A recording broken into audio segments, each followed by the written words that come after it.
je suis rentrée dans la publicité, je suis devenue rédactrice-conceptrice. J'ai réussi de mieux en mieux, de plus en plus. Et à un moment donné, j'étais plus heureuse. Alors j'ai tout envoyé balader, puis je suis partie me promener autour du monde. Et depuis, je suis très heureuse. Anne-France d'Hauteville est la première femme à avoir fait le tour du monde en solitaire et en moto. Elle a affronté les critiques et battu les préjugés pour aller là où son cœur l'appelait. Chaque fois, je suis partie en me disant je voudrais voir un endroit du monde où j'aurais l'impression qu'il n'y a jamais un humain qui a mis le pied. Et chaque fois, je suis revenue avec des histoires d'humains extraordinaires. Mais en Australie, j'ai eu les deux. Anne-France est une femme à la culture sans fond et au caractère unique. Mai 68, pendant les grèves, vous avez acheté votre première moto. Oh, mais j'avais même pas de permis, donc c'était pas une moto, c'était ce qu'on appelait une tasse à café, une mouche à merde ou un 50 cm3 Honda. Du raid Orion de Paris à Ispahan, où elle était seule femme au guidon sur la ligne de départ, Jusqu'à son tour complet de l'Australie, dans cet épisode, Elle nous raconte son histoire de grande voyageuse.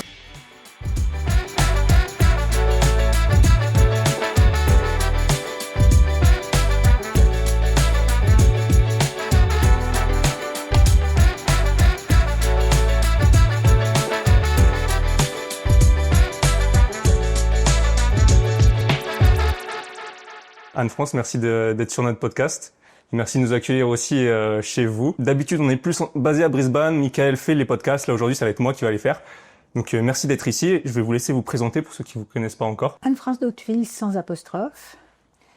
Quand j'étais jeune, je suis partie sur des motos, faire des tours du monde, aller voir le monde. J'ai vu l'Australie que j'ai adorée. Sur la première 750 BMW, je connais Brisbane, parce que c'est là où on a fait la révision des 1000 km. Et 2 jours après, la télévision australienne qui me filmait m'a flanqué en l'air d'un énorme coup de pare-choc. Je suis passée par-dessus le guidon. J'ai rarement autant ri de ma vie. Et du coup, pour se faire pardonner, ils m'ont fait revenir en 78 pour tourner un épisode d'une série qui s'appelait Breakaway, entre Cairns cette fois-ci et Darwin. Voilà, donc l'Australie, c'est un pays passionnant. Je ne peux que confirmer. Chez Vance, on a tous fait énormément de voyages en Australie et c'est vrai que c'est magnifique. Mais avant de parler de tous ces voyages que vous avez faits et de tout ce que vous êtes, très inspirante, qu'est-ce qui vous a fait partir ? Qu'est-ce qui vous a donné l'envie de l'aventure ? Et qu'est-ce que vous étiez avant de faire vos premiers voyages ? Bonne éducation comme il faut, et puis mai 68 passe là-dessus. Donc, je suis rentrée dans la publicité, je voulais des métiers où on écrit. J'ai toujours voulu écrire, mais je voulais en même temps gagner ma vie, avoir mon indépendance, etc. Donc, je suis rentrée dans la publicité, je suis devenue, comment est-ce que ça s'appelait ? Rédactrice-conceptrice. C'est-à-dire que, à la fois, je concevais des campagnes publicitaires pour des lancements de lessive, pour le lancement du Club Méditerranée, pour le lancement de... etc., etc. Et en même temps, j'écrivais les textes, je concevais les films publicitaires. Enfin, c'était très, très passionnant. Et puis, j'ai réussi de mieux en mieux, de plus en plus. Et à un moment donné, j'étais plus heureuse. C'est-à-dire qu'au fond, je payais mon argent beaucoup trop cher. Alors, j'ai tout envoyé balader, puis je suis partie me promener autour du monde. Et depuis, je suis très heureuse. Mais j'ai plus d'argent. Alors, on ne se mariera pas parce que je suis pas une bonne affaire. Le voyage, c'est la seule chose qui rend plus riche, je pense. Non, vous savez, j'ai connu des gens qui sont jamais sortis de chez eux et qui sont des puits de pensée, d'intelligence et de lecture du monde. C'est une façon, mais c'est une façon qui est la mienne et que j'adore partager. Et pourquoi voyager, du coup, au fond ? Chaque fois, je suis partie en me disant je voudrais voir un endroit du monde où j'aurais l'impression qu'il n'y a jamais un humain qui a mis le pied, la nature avant moi. L'Australie, c'est... Et chaque fois, je suis revenue avec des histoires d'humains extraordinaires. Mais en Australie, j'ai eu les deux. C'est-à-dire la naissance du monde, par endroits, et en même temps, des gens, mais passionnants. C'était dans les années 75 et 78. Je suis revenue en 94 pour un reportage. Mais j'ai vraiment, rencontré des gens d'une qualité et d'une création aussi passionnante. Avant de revenir sur ces voyages-là, on va très vite passer sur la plupart des voyages que vous avez fait parce que c'est vrai que vous l'avez déjà bien documenté, déjà bien présenté un petit peu partout, mais je pense que c'est quand même super intéressant à partager pour ceux qui ne le savent pas. Mais du coup, en mai 68, pendant les grèves, vous avez acheté votre première moto. Oh, mais j'avais même pas de permis, donc c'était pas une moto, c'était ce C'est- qu'on appelait une tasse à café, une mouche à merde ou un 50 cm3 Honda. Et en septembre, je prenais toujours mes vacances en septembre parce qu'il y avait moins de monde sur les routes, etc., etc. Ben, j'ai fait mon premier voyage. Je suis descendue de Paris jusqu'à la Méditerranée, que je n'avais jamais vue. Et c'était le début de la fin parce que j'étais fabuleusement heureuse en me baladant. Il y avait déjà beaucoup de monde qui voyageait comme ça ou... Oui, c'était la grande époque où beaucoup de jeunes partaient en stop vers l'Orient et vers la drogue. Hmm. Et c'était l'époque des babacools, c'était l'époque, vous voyez, des hippies, etc., etc. Et donc, du coup, c'est ça qui vous a inspiré, enfin, je veux dire, c'est tout ce milieu-là du voyage qui est tombé sur vous et qui vous a inspiré Non, à pas partir, du ou tout. c'est vous de vous-même qui êtes Non, parti? non, je déteste la drogue, je déteste la défonce. Et par Oui, enfin, contre, je parlais pas... j'adore finalement, un bon coup de vin. Non, je suis solitaire. Donc, c'est vrai que j'avais toute une bande d'amis et certains sont encore vivants. Mais non, j'ai fait ma vie à moi, à ma façon. Et j'ai pris la route de l'Orient parce que c'était la plus évidente. Si on partait de Paris, on pouvait se retrouver en Afghanistan, on pouvait se retrouver, etc., etc. Vous voyez? Hmm.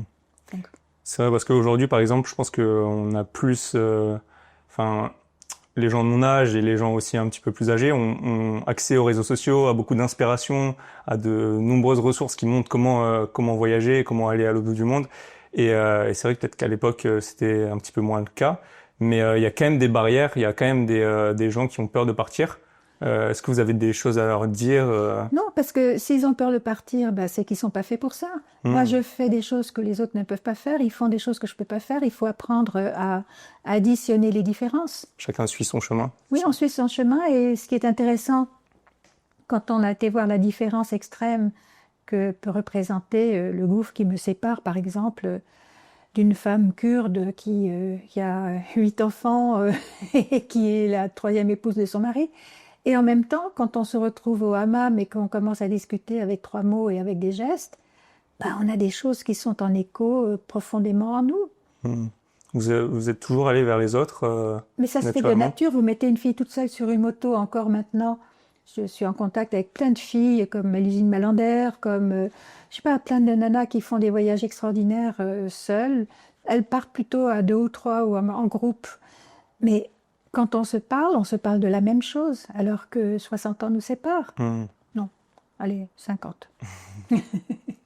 Le premier grand voyage que vous avez fait, c'est sur c'est l'Orient. C'est c'est un raid entre Paris et Ispahan en Iran. Oui, Parce que c'était le premier gros. c'était le premier voyage, c'était la première occasion de partir, si vous voulez. Et j'ai appris tout ce que je déteste, c'est-à-dire voyager en groupe, avoir une moto qui était excellente mais beaucoup trop lourde pour moi. Quand elle penchait, je ne pouvais pas l'empêcher de tomber par terre, je ne pouvais pas la relever. Donc, Et en même temps, j'ai vu des choses absolument passionnantes en cours de route. Et pendant ce voyage, j'ai eu le sentiment qu'il y avait des merveilles autour de moi. Mais comme il y avait des gens de mon univers à moi autour de moi, c'était comme un écran. Or, pour moi en tous les cas, pour pénétrer dans un pays, en percevoir ce que je peux en percevoir, il faut que je sois seule. Parce que toute mon attention est complètement disponible pour qui je croise, pour ce que je vois. Je me remplis de tout ça. Le territoire n'est pas occupé par autre chose que le voyage. C'est vrai qu'en fait, au final, enfin en tout cas, certaines personnes partent en voyage pour sortir de leur zone de confort. Et c'est vrai que moi, si je reflète avec ce que vous venez de dire, quand je suis arrivé en Australie, en fait, j'avais toujours ce cercle de Français autour de moi. Au final, je suis resté beaucoup avec des Français, j'ai un peu moins voyagé dans la culture.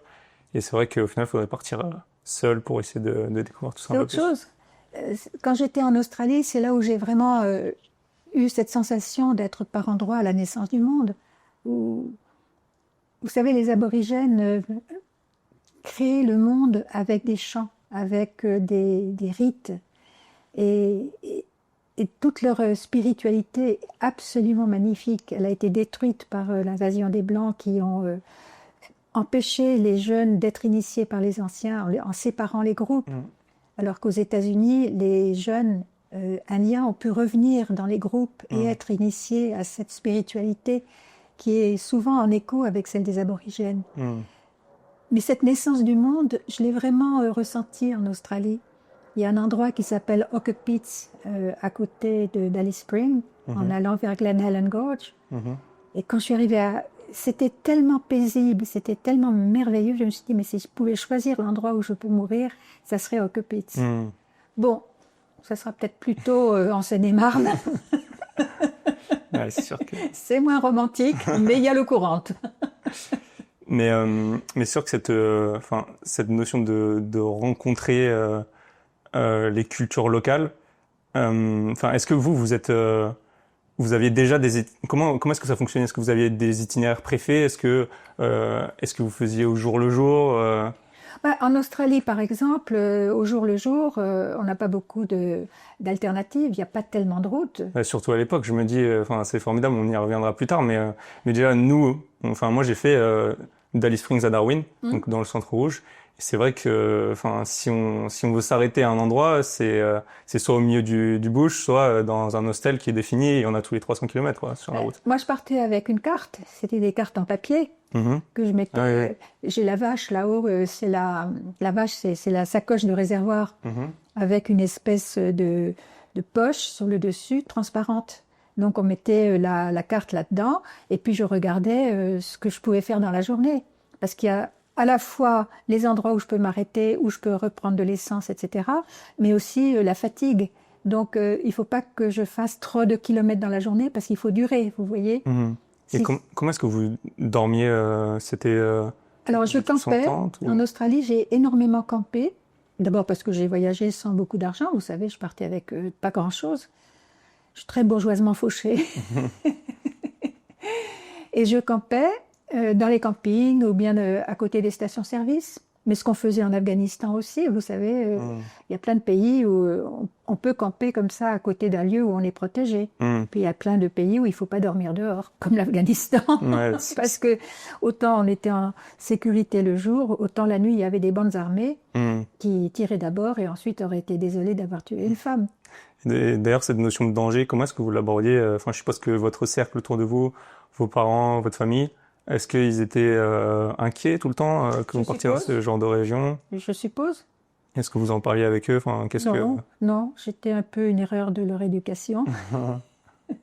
Je pense qu'ils ont été dépassés. Je pense que peut-être papa a vu sa jeunesse en moi. En tous les cas, oui, je pense que ça a dû avoir des échos en lui.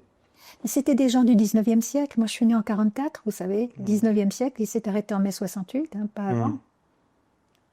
C'est sûr. Mais moi, j'ai pas connu tout ça, mais je sais que ma mère, si elle regarde, ça va faire un petit peu écho à tout ça parce que moi aussi, je fais ce genre d'aventure. Et c'est vrai que tout le temps, les proches essayent un petit peu de nous protéger, restreindre ce genre de choses pour pas qu'on se blesse, etc. Mais je pense que vous en avez déjà parlé. Mais quand vous partez toute seule, il faut y aller, quoi. À un moment, si on fait rien, on reste chez nous. Moi, j'ai rien à perdre que ma vie, point barre. Et ma vie n'a d'intérêt que ce que j'en fais. Donc, j'y vais. Et c'est comme ça. Je veux dire, si j'avais suivi la bonne éducation que j'ai reçue, je me mariais à 20 ans avec quelqu'un qui a une bonne situation, j'aurais eu 5 enfants sans avoir le moindre petit frisson de bonheur, j'offrirais ma souffrance à je sais pas qui, et ça va pas, non? Est-ce que ça vous a... est-ce que vous avez vraiment eu des situations compliquées de temps en temps ou toujours vous avez... Non, les seules fois où j'ai eu peur, c'est une fois en Iran avec une scène d'hystérie collective. Je l'ai souvent raconté, mais c'est vrai, c'est la seule fois où j'ai vraiment eu peur et j'ai foutu le camp, mais alors comme une bombe. J'ai peur des serpents, bon, plus maintenant d'ailleurs. Peur du vent qui peut j'ai peur des... Mais en même temps, la peur, c'est le signal qui vous dit qu'il faut changer de rythme. En Australie, le vent, effectivement, m'a fait souvent très peur, parce que quand il commence à souffler, quand j'étais sur des pistes, maintenant, apparemment, c'est beaucoup plus goudronné. Mais la Nullarbor, j'avais entre 400 et 600 km de tôle ondulée, je ne sais pas si vous voyez. Entre Broome et Port Hedland, c'était aussi de la piste. Mais en même temps, on a un sentiment de jeu quand on rebondit sur les tôles ondulées, c'est marrant comme tout, quoi. C'est vrai que, je résonne avec ce que vous venez de dire, que la peur, au final, il y a beaucoup de gens que ça paralyse, mais au final, c'est juste un signal qui nous dit, comme vous le dites, qu'il faut changer de rythme. Oui. Et je pense que ça ferait beaucoup de bien à beaucoup de gens d'essayer de passer outre cette peur, parce qu'aujourd'hui, on est quand même dans des sociétés qui sont vachement protégées, tout est assez normalisé pour notre bien, etc. Mais c'est vrai que partir en voyage comme vous faites, des fois, il faut aller au-delà de la peur et il y en a beaucoup qui le font pas. Donc, vous avez dit tout à l'heure que c'était peut-être pas pour tout le monde de partir en voyage. C'est peut-être le cas, mais en tout cas, il y a beaucoup de gens qui ont peut-être cette appréhension du départ, mais à qui ça ferait beaucoup de bien de partir pour sortir de cette zone de confort. Est-ce que vous, à l'époque, déjà, vous aviez cette notion de zone de confort parce que je trouve qu'aujourd'hui, on est beaucoup dans notre zone de confort et partir, en voyage, en Australie ou dans d'autres pays, ça élargit notre zone et au final, après, on est plus complet, je trouve. C'est marrant, cette notion de zone de confort, elle est très neuve pour moi, vous savez. Qu'est-ce que c'était le confort? C'était boire, manger, dormir. Je ne demandais pas beaucoup plus. Écrire mes livres, tomber amoureuse quand même, pas en route, mais quand je rentrais, parce que je n'avais pas de place pour des histoires d'amour en cours de route. Alors, est-ce que ça s'appelle une zone de confort? De confort, mon Dieu, le lapsus. Le confort. Est-ce que c'est une zone de confort ou bien est-ce que c'est tout simplement un rythme de vie? Allez savoir. En tous les cas, ce qui est génial, c'est que je suis arrivée à un moment de notre histoire où pour la première fois, une femme pouvait faire ce genre de choses. Oh tiens, il y a les chiens qui commencent à aboyer dehors. Ça veut dire que les enfants sortent de l'école. Ça aussi, c'est des choses auxquelles on fait attention quand on voyage. C'est écouter les bruits. Alors sur la moto avec le casque, pas trop. Mais dès qu'on enlève le casque, le monde entier vous parle. Et on y est d'autant plus sensible qu'on ne l'entendait pas tout le temps qu'on était sur la machine. Ça, c'est marrant. Pour revenir à votre expérience de votre premier grand voyage entre Paris et Téhéran, pour souligner le fait que vous partiez toute seule. Non. Alors, le premier voyage, c'était ce rallye. Paris-Téhéran. Oui, voilà, sur rallye. On est parti à 105, on est arrivé à 92. Vous étiez la seule femme, surtout, c'est ça qui conduisait. Qui est il y avait des femmes passagères. Il y a des femmes, j'étais la seule au guidon. Ensuite, il y en a 11 qui sont partis vers l'Afghanistan et j'ai suivi, 5 au Pakistan et je suis rentrée seule depuis Istanbul. Donc je vous dis, j'ai écrit mon premier livre. En plus, j'ai appris, quand j'ai fini d'écrire mon premier livre, que j'avais voyagé dans une camionnette, que j'étais une dangereuse nymphomane, etc. etc. Des rumeurs quand même qui essaient de vous retenir des gens qui... De me déglinguer parce que c'est toute une histoire qui est compliquée et qui n'est pas très claire. C'est pas très joli. C'est pas bien. Ils ne méritent pas qu'on parle d'eux. Non. Mais voilà, quand même, à l'époque, c'était quand même une mentalité différente de voir une femme comme ça voyager. C'était pas quelque chose qui était... Déjà, une femme sur une moto. Je veux dire, 72, vous savez, 68 n'était pas loin, hein, jusqu'en 68. Moi, quand j'ai commencé à aller à Paris, au bureau, sur ma moto, j'étais attaquée à coups de parapluie par une vieille dame. Les chauffeurs de taxi essayaient de virer les motards parce que c'est tous des voyous ou des fils de famille, disait Poniatowski, ministre de l'Intérieur, etc. On avait mauvaise presse, c'est les gens à deux roues. Alors, vous vous rendez compte, une fille en plus, mais qu'est-ce que j'ai été traitée de travelot, vous ne pouvez pas savoir. Et du coup, toute cette expérience-là, l'expérience suivante, ça a été votre tour du monde. C'est là où ma vie a réellement commencé. Et toutes ces critiques, est-ce que ça vous a poussé aussi à partir Mais il fallait bien, parce que je voulais vivre uniquement avec ce qui me fait plaisir, c'est-à-dire voyager, écrire des livres, tomber amoureuse de temps à autre aussi et avoir des chats. Enfin bon, c'est un monde à mon image. Mais pour qu'on me prenne au sérieux, qu'on publie mes livres, que je passe dans la presse pour faire la promotion de mes livres, il faut que je sois prise au sérieux. Et dans ce cas-là, il faut que je fasse quelque chose qui a, au fond, une image importante. C'est au fond ça, peut-être ce que m'avait appris la publicité. Le tour du monde, c'est un mythe. Donc je suis allée faire un mythe. Vous êtes une des premières aussi à s'être lancée dans ce genre à moto, je pense que je suis la première. Il y a des femmes avant moi qui ont fait quelques voyages à moto. En Iran, on m'a parlé d'une journaliste belge qui, dans les années 70, s'était allée à moto, seule, jusqu'à Isfahan, il me semble. Mais j'ai jamais eu confirmation de ça. Incroyable.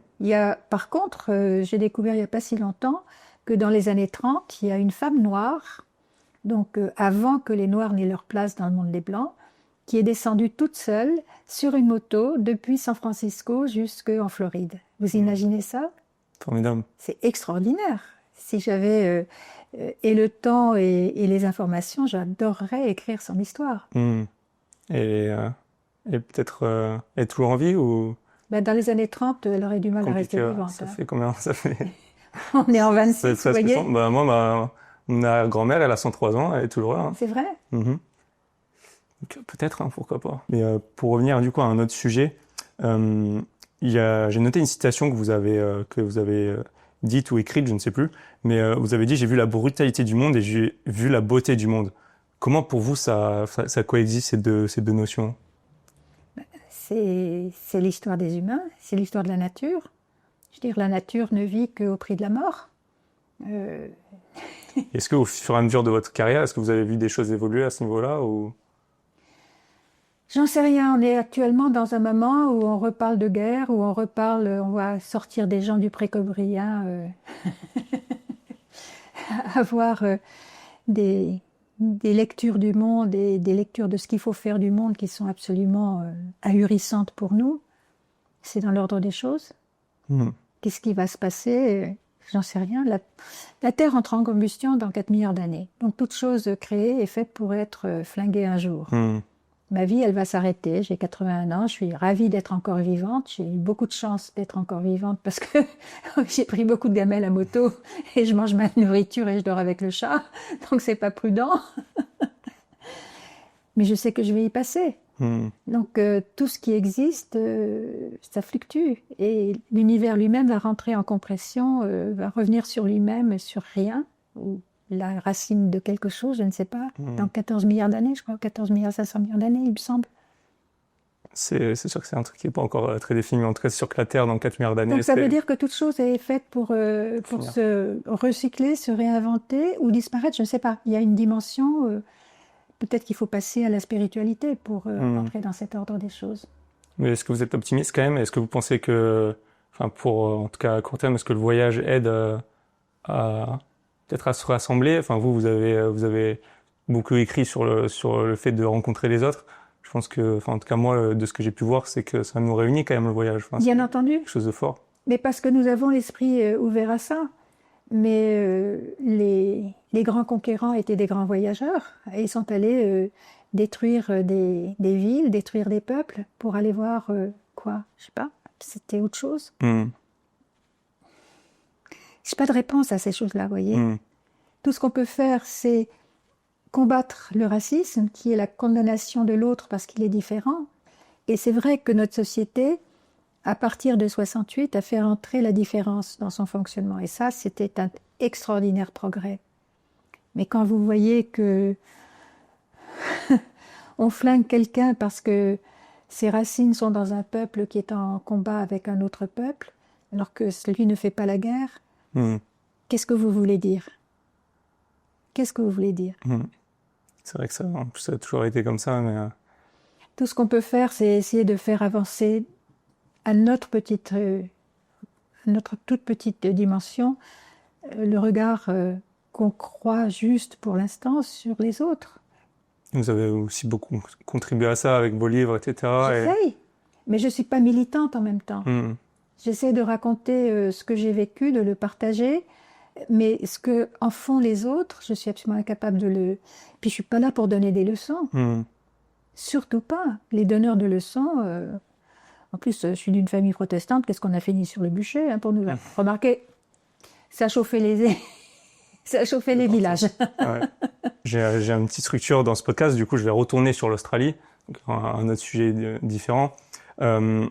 Nous, chez Vance, on a quand même vu... on essaye de voir toute l'Australie, on est passé par tous les coins de l'Australie. Vous, c'est quoi votre endroit préféré en Australie? Ah, mais je vous ai dit, c'est Glen Helen Gorge. Ça, c'est un endroit magique pour moi. Est-ce que vous avez fait toute l'Australie, du coup? Vous avez fait le tour de l'Australie, mais est-ce que vous avez... Alors, je suis partie de Sydney, je suis arrivée donc à Brisbane, où Vance n'existait pas à cette époque-là. Ah non, pas encore. Je suis montée jusqu'à Cairns. De là, je suis allée à Normanton, qui est sur le golfe de Carpentaria. Je suis allée ensuite jusqu'à Alice Springs. Je suis montée à Ayers Rock. Et à cette époque-là, on pouvait monter en haut de Ayers Rock. Et ça, c'était magique, Ayers Rock. C'était vraiment extraordinaire, ce caillou qui devient incandescent. Ça, c'est génial. Je suis montée à Darwin, qui l'année précédente avait été rasé sur un bon quart par l'ouragan Tracy. De là, je suis allée à Broome, Port Hedland, avec toute la piste entre Broome et Port Hedland en tôle ondulée, et les road trains et tout ça. Ensuite, de Port Hedland, je suis descendue jusqu'à Perth. Avant Perth, je me suis arrêtée pour rendre visite à Prince Leonard, à Hutt River Province. C'était un personnage extraordinaire qui avait une petite ferme, 8000 hectares, pas grand-chose en Australie, n'est-ce pas? Et un jour, le gouvernement de l'Australie de l'Ouest avait décidé de mettre des quotas de blé. Donc, il n'avait pas le droit de produire autant de blé qu'il voulait. Donc, il a écrit en disant, écoutez, je ne peux même pas payer le fuel pour mes tracteurs. C'est comme ça, c'est la loi, machin. Le 1er avril est arrivée une lettre à Buckingham Palace, adressée à la reine d'Angleterre. Votre Majesté, je suis un fidèle sujet de la couronne. Je ne m'entends pas du tout avec le gouverneur de l'Australie de l'Ouest, donc je fais sécession. À partir d'aujourd'hui, ma ferme devient Hutt River Province, mais je reste un fidèle sujet de la couronne. Comme c'est drôle, etc. N'empêche que il y avait le droit. Et donc, il a déclaré son indépendance. Il a refusé de payer ses impôts à l'Australie de l'Ouest, etc., etc. Et surtout, il a organisé des visites de Hutt River Province. Alors, il changeait des billets de banque qu'il avait lui-même fait, ou fait faire en tous les cas, à parité avec le dollar australien. Il vendait des timbres de Hutt River Province. Il vendait des bébés koalas minuscules qu'on pouvait acheter à la boutique. C'était un personnage, mais extraordinaire. Et apparemment, Hutt River Province continue à exister. Est-ce que c'est toujours indépendant? Est-ce que ça paye plus c'est toujours pas ses impôts à l'Australie de l'Ouest? Je sais pas. Mais c'était fascinant. Formidable. Ah, j'ai adoré. Et puis donc de Perth, j'ai rejoint la plaine de l'Anneau. Je suis descendue jusqu'au sud. Jusqu'à Espérance? Jusqu'à Espérance. Et la ville avait été bloquée à un moment donné parce que c'était le moment où les petits manchots, vous savez, sortaient de la mer. Et le puis, soir, le matin. Hein? C'était le soir, le matin ou... Alors c'était le soir en général, mais un après-midi, il y a un petit manchot qui a quitté la mer pour rentrer dans la ville. Et il s'est promené comme ça en regardant. Et toute la ville s'est arrêtée pour ne pas écraser le petit manchot. C'était extraordinaire. Et puis de là, toute la plaine de la Nullarbor, où c'était de la tôle ondulée. C'était extraordinaire aussi. Parce qu'on a vraiment l'impression d'être les premiers arrivants dans un monde, quand il y a une piste, vous voyez, dans un monde qui vient d'être ouvert, alors que sur le goudron, on est chez nous depuis longtemps. Et puis de là, je suis allée à Adelaide, je suis allée voir Penguin Island, qui est au sud, avec la parade des pingouins, justement, et puis les petits koalas qui braillaient dans les arbres. Ça fait un boucan comme c'est pas pensable. On s'y attend pas en plus, quand on les voit. Et puis de là, je suis montée jusqu'à Canberra, où il y a eu quasiment de la neige, tellement il faisait froid. C'est vrai que c'est aussi le contraste de toutes les températures. Quand on parle de l'Australie, on pense que c'est juste la canicule toute l'année. Mais non. Moi, j'étais en Tasmanie il n'y a pas longtemps, là. Il faisait pas si chaud que ça. Et voilà. Donc, dans ces cas-là, j'ai acheté un journal et je le mettais entre mon pullover et la veste de moto. Et le papier, ça isole, voyez-vous. Et donc, après, je suis rentrée à Sydney et puis je suis rentrée en France. Vous avez fait l'impasse sur la Tasmanie, du coup?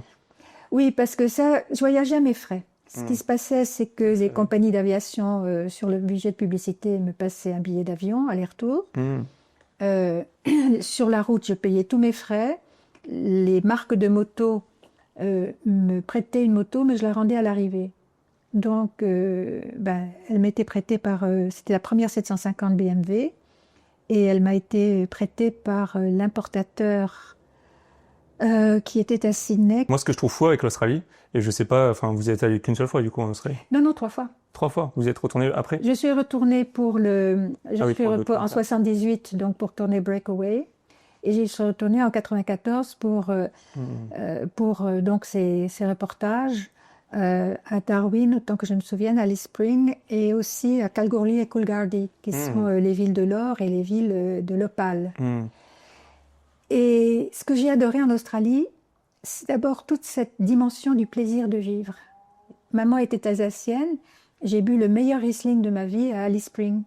J'adore des pays où on adore rester 3 heures à table à raconter des histoires et à se régaler. Vous voyez, tout ce plaisir de vivre existait. J'ai adoré aussi toute l'aventure artistique, l'architecture, les jackaroos qui étaient les cow-boys australiens au 19e siècle écrivaient des poèmes. J'ai un livre de poèmes de jackaroos que j'ai rapporté. Il y a toute une aventure extraordinaire, intellectuelle en Australie qui... Voilà. Aussi nature. Et ce qui est... Et ben cette nature, justement, je suis aux racines du monde et en même temps, je suis dans une très belle dimension de ce qu'on en fait. Et même aujourd'hui, au final, quand vous disiez, vous étiez parti dans l'Australie occidentale, dans le sud, dans cette région-là, si je me trompe pas, il y a 1 habitant au mètre carré. Ce qui est quand même fou. Donc on peut aller à des endroits et être tout seul, Oui. même si c'est des régions qui sont quand même touristiques aujourd'hui. On peut quand même être tout seul en Australie Oui. encore aujourd'hui. Complètement. Quand je suis descendue dans une ferme en reportage au sud d'Alice Springs, les enfants à cette époque-là allaient à l'école par radio. Je ne sais pas si ça continue, School on the Air. Par radio? Oui. Il y avait un poste de radio qui était dans la pièce et à Alice Springs, les professeurs oralement faisaient la leçon aux enfants qui étaient dans les fermes, qui étaient dans le bush. Ouais, c'est sûr que c'est un autre monde, surtout oui. ces régions-là. Enfin, il y a des fermes avec rien autour sur des milliers de kilomètres. Et même quand on part aujourd'hui en camping-car, on peut aller tout droit et enfin, il y a des routes qui sont tout droites sur des centaines de kilomètres aussi. Ah, mais c'est fabuleux. Je veux dire, sur la moto, à la limite, on bloque la roue avant, comme ça, vous voyez. Et puis, on s'appuie sur les bagages derrière et on met les pieds sur le guidon. Alors moi, je le faisais pas parce qu'il risque toujours de passer un animal ou quelque chose. Ah oui, c'est sûr. Mais on a la tentation. C'est comme... J'ai fait un jour une transatlantique en reportage sur un voilier. Et on a parfois les mêmes sensations. C'est un océan de terre, avec cette monotonie qui fait que on décolle dans sa tête. Et le temps n'a plus de durée. On est ici et maintenant, tout le temps que ça dure. Et surtout que, enfin, ce qui change vraiment cet aspect-là du temps, moi, ce que j'ai trouvé, c'est que, enfin, comparé à l'Europe où on fait 3 heures, on atterrit dans une autre ville, bah, là, on peut faire 3 heures et être au milieu de nulle part. Donc, et on est toujours au même endroit dans sa... quand on regarde, genre, enfin, rien que l'Australie occidentale, encore une fois, ça fait 5 fois la taille de la France, par exemple, pour comparer. Et on peut rentrer toute l'Europe dans l'Australie. Donc c'est vrai que le temps, c'est pas la même chose. Quand on veut aller d'un point A à un point B, ça peut être 6 heures ou voire même 15 heures ou 2 jours de voyage. Donc c'est vrai qu'on apprend un peu plus à apprécier le temps, comme vous dites, et même aujourd'hui. Mais justement, c'est une dimension violente parce que cette nature ne fait pas de cadeaux non plus. Et quand elle se déchaîne, elle est absolument effrayante. Quand en 75, je fais ce voyage. C'était Darwin qui avait été rasé par l'ouragan Tracy. Et l'année d'après, Townsville a été complètement, enfin rasé, pas complètement, mais bien démoli. Un autre ouragan a complètement flingué Townsville. On a eu un ouragan aussi à Brisbane l'année dernière. Bon, il n'était pas aussi gros que prévu, mais c'est vrai que ça peut arriver très souvent, notamment pendant la saison des pluies. Vous êtes allé à quelle période? Ça a duré combien de temps ce voyage Il a dû faire 4 mois, je pense. 4 mois? Oui. Bon, ça va, vous êtes allé quand même assez vite. C'est pas j'aime l'errance. Quand je suis sur une route, je me dis, mais si je vais plus loin, ça sera encore plus beau. Et il y a plein de gens qui font des voyages formidables et qui s'arrêtent, qui passent 3 semaines à un endroit, qui se nouent d'amitié avec des tas de gens, etc., etc. Moi, j'ai envie d'aller voir ailleurs. Bon, c'est comme ça. C'est comme si c'était du bateau, au fond. J'aime pas rouler vite. J'aime pas la vitesse. J'ai toujours conduit comme un panier. Du moment que ça roule, j'en demande pas plus, vous voyez. Mais me pencher dans les virages, c'est hors de question. Ça me faisait peur, etc., etc.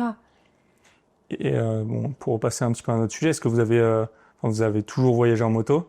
Est-ce que vous avez déjà essayé, bon, nous on est une agence de location de van, de camping-car aussi, vous avez jamais essayé ce genre de voyage? Non, mais par contre en Australie, j'ai souvent loué Mm. un van dans un camping Hmm. pour simplement avoir un toit sur la tête parce qu'il faisait froid dehors, etc., etc. Hmm. Mais non, alors il faut savoir aussi que le permis voiture, je l'ai passé seulement, je crois, en 82 ou 83. Hmm. Je n'avais pas Très longtemps après. je n'avais que le permis moto. Hmm. Et puis, quand je suis dehors sur une moto, mon corps entier discute avec le paysage. Et en Australie, il y a eu par moments des bouffées de parfums qui venaient d'un arbre en fleurs. Il y avait c'est comme si la poussière ou le sable avait une odeur. C'est fou que ça peut rentrer dans la conscience aussi. C'est une façon de lire le paysage par le nez. Puis comme j'ai un grand nez, ben, effectivement, je lis même des petites lettres. Il est très beau. Merci beaucoup. Je veux une attestation signée, autrement personne ne la croira. Est-ce que vous avez retrouvé quelque chose de similaire à l'Australie ailleurs? Non, j'ai vécu des émotions parallèles, mais pas semblables en Afghanistan, parce que c'est aussi un pays avec des paysages magnifiques comment est-ce que je pourrais dire, de monotonie presque. Mais la monotonie, ça peut devenir une musique, vous voyez. Et j'ai rencontré aussi des gens qui savaient vivre dans des pays très rudes. Et ça crée des sensations quand quelqu'un arrive qui sont tout à fait extraordinaires. Parce que c'est comme si ça faisait vivre le monde, que la différence s'installe par moments. C'est cette mentalité des gens qui sont dans des pays très rudes, où la nature est beaucoup... Et ils ne sont pas propriétaires du monde. Et quand ils ne sont pas propriétaires du monde, les autres sont presque comme des cadeaux qu'ils acceptent et qu'ils protègent d'une certaine façon dans leur mentalité. C'est beau. Et surtout aujourd'hui, surtout en Occident, il y a beaucoup de gens qui se détachent du monde, de la nature, alors que c'est pas du tout le cas. Il y a beaucoup de gens qui s'extraient de la nature, alors qu'en fait on est un tout et aujourd'hui on consomme plus qu'on... Oui, mais nous sommes un petit pays avec des petites distances, avec un bien-être matériel qui est peu menacé. Quand il y a une tempête qui arrive en France, ça fait la une de tous les journaux et on en parle. Et on a raison, parce qu'effectivement, on ne vit pas dans cette brutalité, nous. Hmm. On est dans un monde... Moi, j'ai appris la brutalité du monde, mais en même temps, sa beauté qui dépasse tout ce qu'on peut imaginer en allant voir ailleurs. Cela dit, en France, un soir, j'étais sur ma moto, coucher du soleil sur le causse du Larzac, au sud du Massif central, et je me suis complètement retrouvée près des lacs de Bandiamir en Afghanistan parce qu'il y avait un écho du paysage.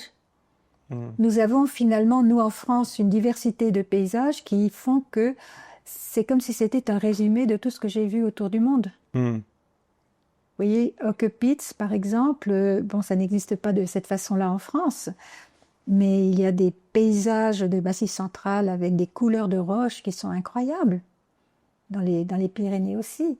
C'est petit. Même en Bretagne, on a fait un réel il y a pas longtemps chez Vance où il y a Melinda on était sur Rottnest Island. Est-ce que vous l'avez fait au large de Perth, au Rottnest Island, là où il y a les quokkas, les espèces de marsupiaux qui ressemblent. Comment elle s'appelle? Rottnest Island. Non, je suis pas allée dans les... Sur les îles. Ah si, peut-être, je ne sais plus. Bref, en fait, Oui. Elle dit que ça ressemble à la Bretagne. Et c'est vrai, hein, en fait, il y a des paysages qui sont similaires en France au final. Bien sûr, bien sûr. Non, je suis pas allée là, je suis allée sur une île qui était... Phillip Island. Mais Rodney, non, je ne suis pas allée. Est-ce que vous avez... c'est quoi la preuve d'humanité la plus forte que vous avez vue dans vos voyages? Est-ce qu'il y a un moment... c'est quoi le moment le plus marquant que vous avez eu avec d'autres humains? Est-ce que vous l'avez en tête? Le plus marquant? Je suppose qu'il y en a plein, mais Il y en a de très très beaux. Qu'est-ce que je peux vous dire? Me retrouver dans un petit restaurant de bord de route au Pakistan. Et puis, au moment de payer, quelqu'un a payé pour moi. est parti sans rien dire, parce que je suis une femme seule, parce que je suis sur une moto, parce qu'on a du respect pour moi et qu'on m'accueille. Et je ne sais pas qui a payé. Qu'est-ce que je peux vous dire en Afghanistan, quand j'arrive la première fois à Bamiyan, je me promène, il y avait encore les grands Bouddhas de Bamiyan, et un vieil homme arrive vers moi, il me regarde et il dit « Dawa, eyes ». Ça veut dire « eyes », les yeux, « Dawa », ça veut dire le médicament. Et j'avais du collyre. J'avais du collyre parce que quand on prend de la poussière dans les yeux, à cette époque-là, il n'y avait pas de casque intégral, ou peut-être ça existait, mais moi, j'en avais pas. C'était juste des lunettes et j'ai fait des milliers de kilomètres, soit la visière relevée quand j'avais une visière, soit les lunettes, j'aime pas ça. Et donc j'avais du collyre pour soigner l'œil si éventuellement le soir il y avait une irritation. Donc je lui donne mon collyre et je lui dis Iki bir dört, tu mets 3 gouttes le soir, aïe, et tu dors, tu te réveilles, Iki bir dört, ok? Il s'en va. Et puis je continue à marcher dans la seule rue du village de Bamiyan où il y avait des étals avec des tas de trucs, de machins. Enfin, c'était un village. Et puis brusquement, on me tape sur l'épaule, je tourne la tête, il me fait un gros baiser sur la joue et il me donne un bonbon. Et il est parti en faisant Il avait quel âge? Oh, il devait avoir 60 ans, ce qui est très vieux pour un Afghan. Incroyable. Ça, plein de choses, vous savez. Est-ce que, encore un autre sujet, je bondis à droite à gauche, mais est-ce que vous n'aviez pas les réseaux sociaux à l'époque? Est-ce qu'aujourd'hui, vous trouvez que c'est plus quelque chose qui nous rapproche, qui nous éloigne? On n'est pas les mêmes singes, vous et moi. Moi, je suis née du 19e siècle. Vous êtes née de l'Internet, finalement. Moi, je trouve ça passionnant que tout le monde puisse échanger des tas de choses.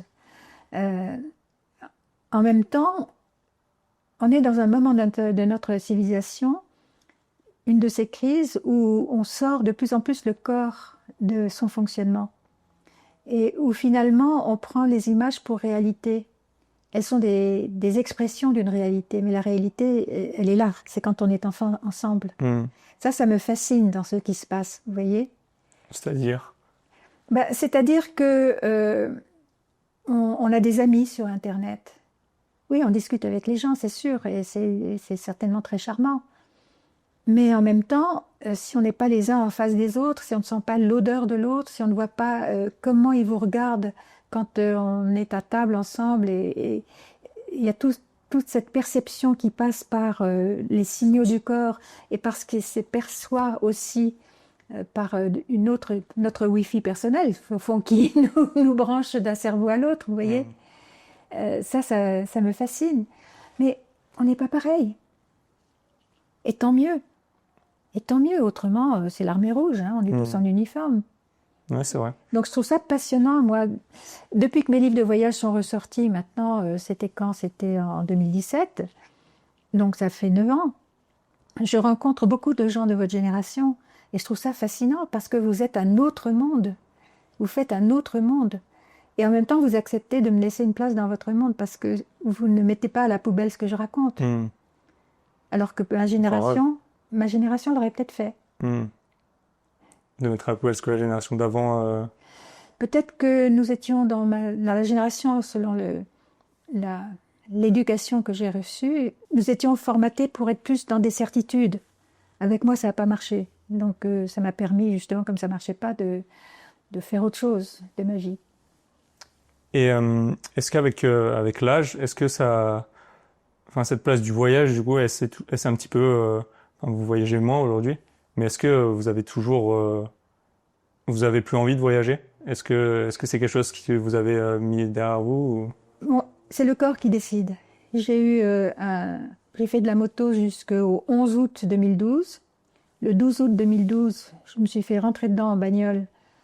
On a coupé ma voiture en deux pour m'en sortir. Et au bout de 2 ans, quand j'ai pensé que je pouvais reprendre la moto, j'ai une polyarthrite rhumatoïde déformante. Vous voyez, j'ai plus de tendons à cette main, par exemple. J'ai des prothèses un peu partout. J'ai même un papier pour dire que je peux faire sonner l'aéroport. Donc je suis dans la dernière longueur de ma vie. Oh, pardon. Je suis dans la dernière longueur de ma vie. Ça veut dire que j'ai cette chance fabuleuse d'être encore vivante, d'avoir une retraite qui tombe tous les mois qui me permet de manger, ce qui est quand même bien agréable, et de pouvoir encore écrire. Donc je suis heureuse. Je demande pas beaucoup plus, vous savez, c'est tellement, par rapport à ce que j'ai vu autour du monde, c'est déjà un tel privilège de vieillir, de pouvoir faire ce qu'on aime, d'être encore publié, alors que quand j'ai commencé à écrire, vous arriviez à 60 ans, si vous n'étiez pas une superstar, c'était fini.